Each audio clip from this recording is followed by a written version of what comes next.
Welcome to another edition of Interruptions. I'm your host, Otis Smith. Today, I got a legendary group on today. And the way I'm going to introduce them, I'm going to read a couple of lines from one of their latest single. It says, I got lost with you in time. Well, baby, just inside these walls. We were making love strong enough to put the world on pause.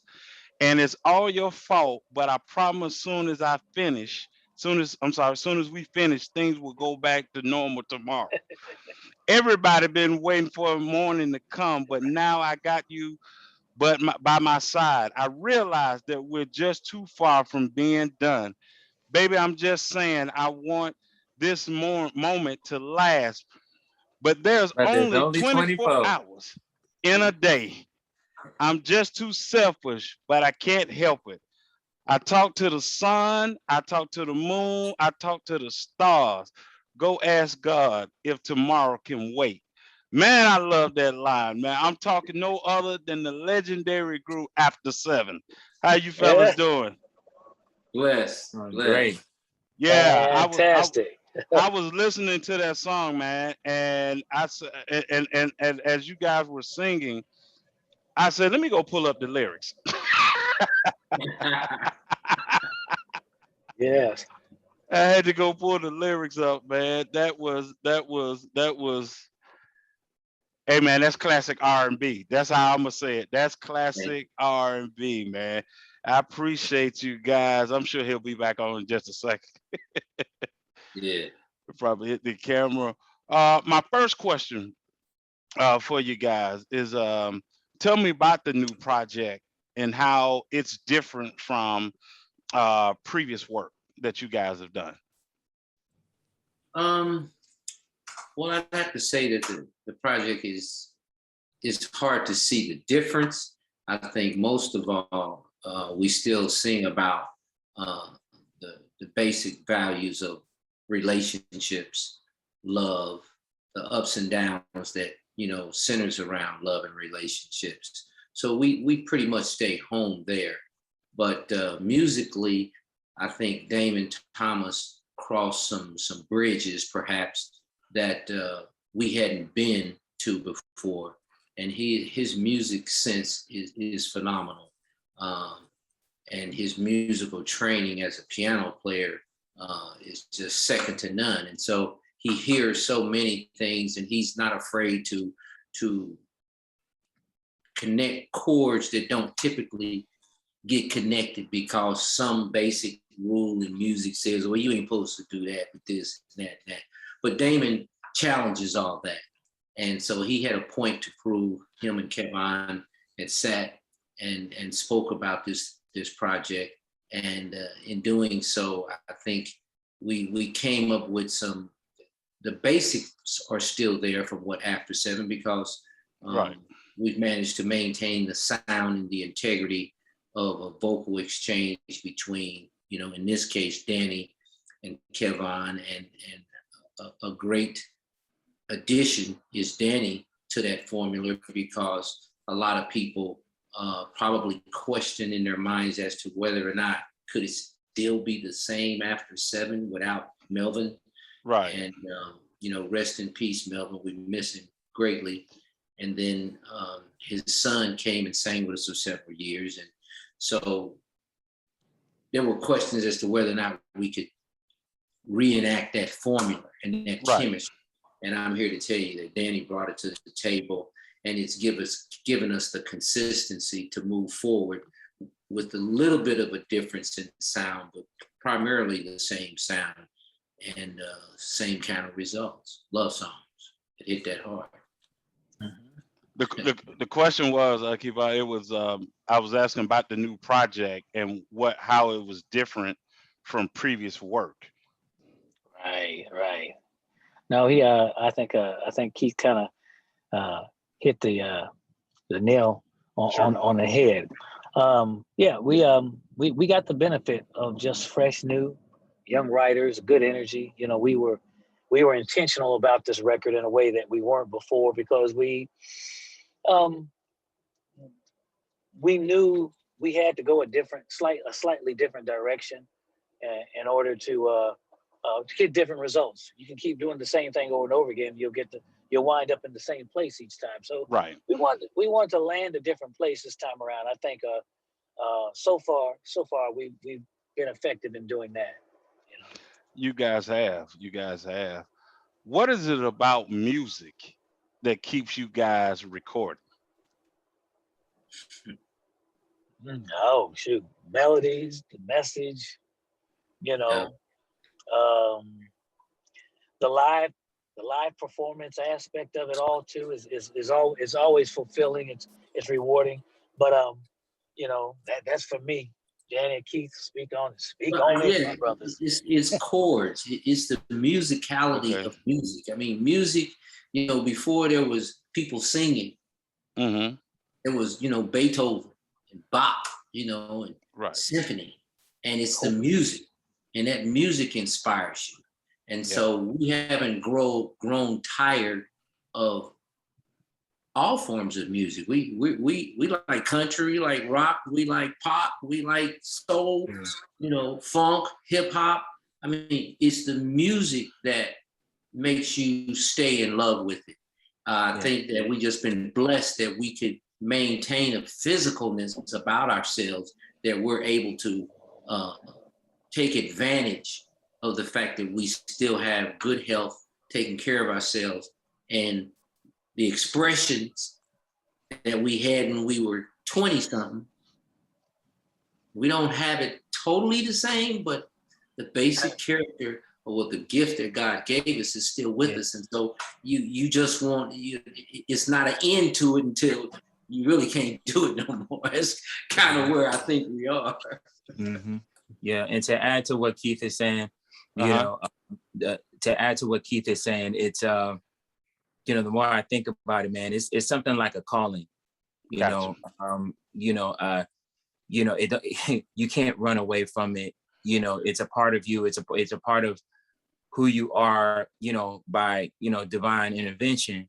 And because of that, it's always going to call you back to the stage. It's always going to call you back to the studio. It's always going to call you back to deliver a service to the people that you was born to do, and this and God blessed us to do that. God bless us to do that. Listen, I appreciate it, because now we can get back to some where I don't have to talk. Now I'm married, but still, if I could just, hey baby, listen to this. I miss them, baby. Listen to this. Let me play this right here for you, and then I could just, I could go to work. See, see, you guys, hey, you know what? You guys have a song, not on this album, but I think it was the last one that your brother recorded with y'all back in 2016. Okay. Woo, man, that is woo. That is that, boy, woo. You know what? When I listened to that, I said, why weren't the radios hitting this hard? That should have been. I always get questions. Like, I have two daughters, and they're 23 and 24. And my oldest daughter finally admitted that. She said, "Daddy, your music sound better." I said, "I know." And I appreciate you guys, after 7, making timeless music that you can go back and listen to. And then now, with this new album, the new projects you guys have, like I said, tomorrow, like, I was listening to it, and I had to just say, hold up, I got to pull the lyrics up. I like this. And it's still, like you said, new, up to date, fresh music, but still yet I'm still getting from After 7 what I expected to get from After 7 lyrically. And so Right. I appreciate that. How do you guys see yourselves in today's music? The way music is different than when you guys first came in. Wow. That's a kind of a tough question to ask. I would say that, mainly, I think we all are just grateful Mm-hmm. to be holding down a slot right now. Gotcha. holding down a slot at a time where this music really, truthfully, it's a time that belongs to a lot of these young, new, fresh artists. You Mm-hmm. know, and there's a lot of fresh, new, young artists out here. Her, Lucky Day, Yeah, I like her. Daniel Caesar, Jasmine Sullivan. I mean, Yeah. there are a lot of artists who are younger artists whose time it is right now. Right. How is it, except for God? That's what we know. How is it, if not for God, that a group like After Seven, who has been doing what we've been doing and really haven't gotten off of our game. You know, it is always authentically After Seven. We stay true to who we are. To have an opportunity to come back around at a time like this and be relevant when it's their ball, but we get to throw the ball around. We're just glad to be on the set. Real talk, you know. Mhm. But Yeah. you guys are doing it. You're doing it well, and you've always done it well. Because you know, and I'm sure I don't know if you guys ran into this. Is not a question, it's more of a statement. But do the record label realize that your fans grow with you? So in other words, I understand about the new and fresh thing, but it's not like your fan base who loved you when you came out. It's not like we all died. Like we left. Right. You know, because you know sometimes you like, where's that R&B I used to hear, or because I always say I put Charlie Wilson in the same category as you guys, far as making that same type of music. And like you said, it's you have artists there's some artists like you mentioned, her, Jasmine Sullivan, Bruno Mars. You know, they're groups that I like today. Um, do you guys feel like After Seven is still needed to woo, to romance and talk to the ladies with the R&B today? Because you know you don't have a lot of groups musically that put out music that really kind of romance women, to what I was saying earlier, to the guys where you don't really have to have a rap, so to speak. You could just let After Seven or other groups play. They do the work for you. Right. Wow. I think there's a need for the kind of music that we provide. Still, I hope that it is, and I think in time, it will tell that there are people who still have a preference for the kind of R&B that we deliver. Um, we're going to talk about love and romance. We're Sure. going to always have respect for the women that we sing to. Ain't gonna, we ain't Yes, gonna be sir. breaking them. We ain't gonna be breaking them down and nothing like that. You know, Mhm. and we're gonna always lift the women up. You know, but we can talk about the trials and tribulations that we go through, Sure. both as men and women. Right. And we're gonna put a righteous melody on it with some lovely harmonies around it, and we're gonna tell you a story that you can relate to. And when is that not ever a needed piece in your life? This music is good for your Always. soul. This Yes. music is good for your soul, and that's what I will continue to do that until they say, pack the bags up After Seven, go home. Because I like, and that's why I was saying, even with the song "If," even if you're not, even if you haven't messed up in a relationship, right? Right? The But melody don't and it. Otis, don't hurt yourself now. Just don't hurt yourself now. No, Y'all no, don't be no, listening. no. I was just gonna say that it's such a good song that it had me thinking, like, you know what? And I may not mess up. I mean, I don't want to mess up because I may not get this woman back. I can. Right? There Hey, you go. I can, Got you I can. thinking. Hey, sometimes you can play whatever you want to play, and that woman is like, she over you. So Oh it, yeah, it is what it is. that's right. What was the vibe for you guys like? What was the energy like when you guys first came out? In that time frame when you guys were fresh and new to the public. What was that energy like? I'd say the energy was kind of like we didn't know. and we was like three blind mice, maybe two and a half blind mice, because Melvin kind of knew more about what he was doing than we did. Yeah. But we weren't confident to any degree. Our confidence was in Babyface and Okay. LA, Daryl Simmons, and the success that they had and the track record that they were in the process of building. And for us to be connected, family, it would send a signal that, our potential is high. Right. But of course, we didn't know nothing about the record business. Virgin Records signed us sight unseen, unheard. They didn't know what they were getting, and we didn't know what we was getting.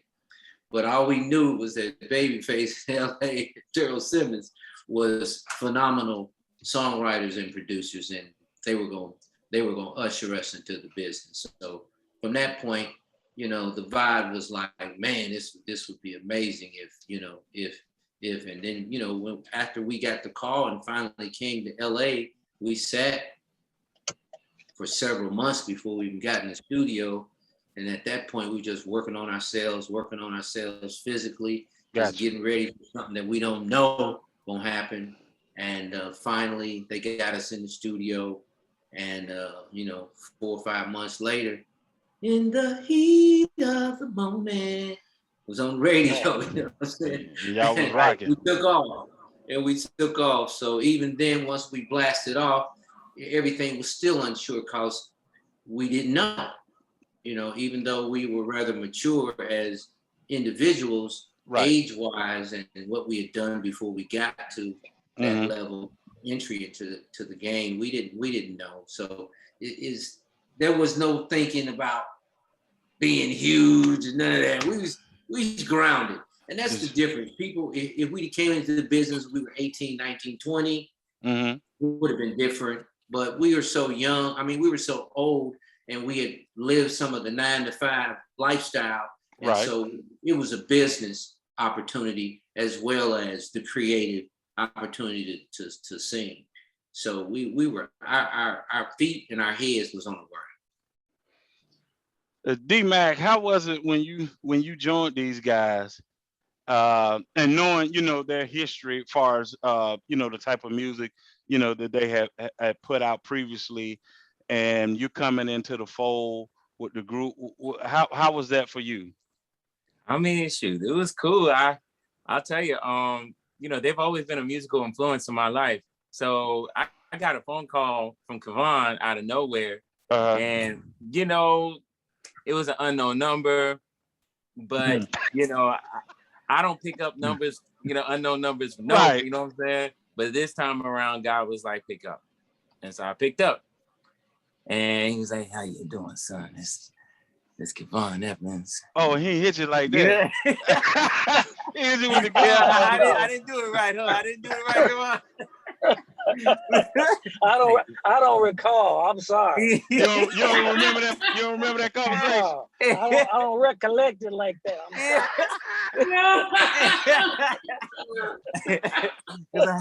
How you doing, son? How you doing, son? This is Kevon Evans. I was like, wait, hold on. This ain't no, but I didn't say anything. I didn't want to offend. So I was like, maybe it is, maybe it isn't. So I kept my mouth shut. I let him talk. I was like, oh, snap. This is Kevon Evans. But he continued on and mentioned to me about the possibility, and I was just like, yes, yes, I can. Yes, I'm down. They saw some videos of mine and to online to see if I can hang. Right. And I thank God they approved that I can hang, and we're kicking it.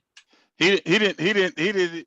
You guys didn't start singing vocally, D-Mac, and then Kevon hit one of them high notes on you, and like, see, there you go.